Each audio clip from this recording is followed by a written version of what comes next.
नमस्कार, स्वागत है आपका। टीएनपी न्यूज देख रहे हैं आप और मैं हूं आपके साथ शाहनवाज मिर्जा। उत्तर प्रदेश के अंदर स्वारा टंडा और छावना विधानसभा सीट पर चुनाव की तारीखों का ऐलान हो गया है और चुनाव आयोग ने 10 मई को मतदान की घोषणा की है। इसके बाद से ही राजनीतिक दलों की तैयारियां तेज होती हुई नजर आ रही। किस तरह से राजनीतिक दल अपनी अपनी तैयारी में जुटे हुए, इस खास रिपोर्ट से समझे।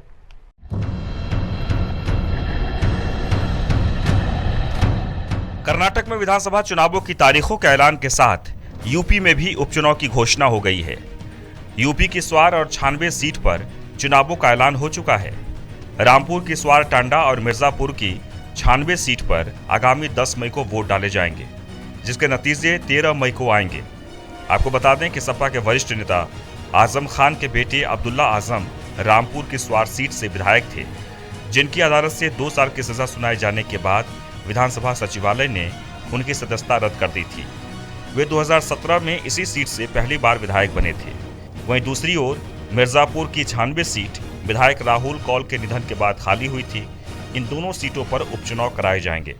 खास बात यह है कि दोनों सीटों पर बीजेपी और सपा के बीच टक्कर का मुकाबला होगा, लेकिन बीजेपी की रणनीति थोड़ी अलग रहने वाली है।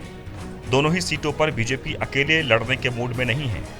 बीजेपी अपना दल एस के साथ चुनाव में उतरने की तैयारी में है, जिसकी मुख्य वजह पिछले विधानसभा चुनाव के नतीजे हैं। दरअसल बात अगर रामपुर की स्वार सीट की करें तो यहां सपा की ओर से अब्दुल्ला आजम मैदान में थे, जिनका मुकाबला बीजेपी गठबंधन से अपना दल एस के उम्मीदवार हैदर अली खान से था। अब्दुल्ला ने हैदर को बड़े अंतर से हराते हुए इस सीट पर जीत दर्ज की थी।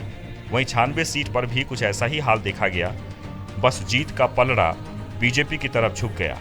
यहाँ सपा गठबंधन से कीर्ति को उम्मीदवार बनाया गया है।